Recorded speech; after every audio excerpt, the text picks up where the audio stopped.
Sir ಮಾಜಿ CM ಅವರಾದ Bommai ಅವರು ಕೂಡ ನಮ್ಮ ಜೊತೆಲಿ ಇದ್ದಾರೆ ಸರ್. ತಾವು ಕಂಡಂತೆ ಸರ್ ಎಸ್ ಎಂ ಕೃಷ್ಣ ಅವರು ವೈಶಿಷ್ಟ್ಯ ಒಂದು ವ್ಯಕ್ತಿತ್ವವಿರುವಂಥ ವ್ಯಕ್ತಿ.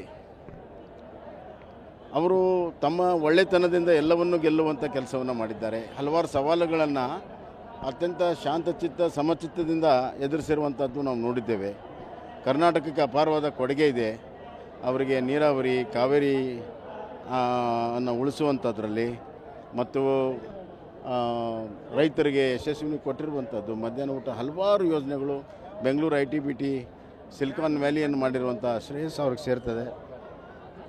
ಒಬ್ಬ ದೂರದೃಷ್ಟಿಯ ಮುತ್ಸದ್ದಿ ಮಹಾನ್ ನಾಯಕನನ್ನು ವಿದಾಯ ಮಾಡಿರುವಂಥದ್ದು ಇದೇ ಭಾರದಿಂದ ನಾವು ವಿದಾಯವನ್ನು ಮಾಡ್ತಾಯಿದ್ದೇವೆ. 21ನೇ ಶತಮಾನದ ಕೊಂಡಿಯಾಗಿ ಅವರು ಕೆಲಸ ಮಾಡಿದರು. ಅವರ ಮಾರ್ಗದರ್ಶನ ಭಾಳಷ್ಟು ಅವಶ್ಯಕತೆ ಇತ್ತು ಇವತ್ತು. ಆದರೆ ಇವತ್ತು ದುರ್ದೈವಶಾತ್ ಅವರು ನಮ್ಮ ನಡುವೆ ಇಲ್ಲ.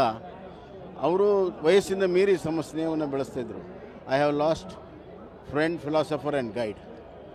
ನನಗೆ ಅತ್ಯಂತ ಆತ್ಮೀಯ ಕ್ಷಣಗಳನ್ನು ಅವರು ಹಂಚಿಕೊಂಡಿರುವಂಥದ್ದು ನನ್ನ ಸ್ಮರಣೆಯಲ್ಲಿ ಸದಾಕಾಲ ಇರ್ತದೆ. ಅತ್ಯಂತ ಮನಸ್ಸಿನ ಭಾರದಿಂದ ಅವ್ರನ್ನ ವಿದಾಯ ಮಾಡ್ತಾಯಿದ್ದೆ. ಆದರೂ ಕೂಡ ಅವರ ಮೌಲ್ಯಗಳನ್ನು ನೆನಪಿಸ್ಕೊಂಡು ಮುಂದಿನ ದಿನಗಳಲ್ಲಿ ನಾವೆಲ್ಲರೂ ಕೂಡ ನಡೆಯುವಂಥದ್ದು ಅವಶ್ಯಕತೆ. ಪಕ್ಷಾತೀತವಾಗಿ ಅವರು ಎಲ್ಲರೂ ಗೌರವಿಸ್ತಿದ್ರು. ಅವರು ಕೂಡ ಎಲ್ಲರೂ ಕೂಡ ಪಕ್ಷಾತೀತವಾಗಿ ಅವ್ರನ್ನ ಕೂಡ ಪ್ರೀತಿಯಿಂದ ಕಾಣ್ತಾ ಇದ್ದಿದ್ದು. ಭಾಳ ವಿಶಿಷ್ಟವಾದ ವ್ಯಕ್ತಿತ್ವ. ಪಕ್ಷಾತೀತವಾಗಿ ದ್ವೇಷರಹಿತವಾದಂಥ ಅಜಾತ ಶತ್ರು ಅವರು. ಇದಿಷ್ಟು ಕೂಡ ಮಾಜಿ ಸಿಎಂ ಬೊಮ್ಮಾಯಿ ಅವರ ಮಾತುಗಳು. ಕ್ಯಾಮ್ರಾ ಪರ್ಸನ್ ಗುರುರಾಜ್ ಜೊತೆ ಪ್ರಶಾಂತ್, TV9 ಮಂಡ್ಯ.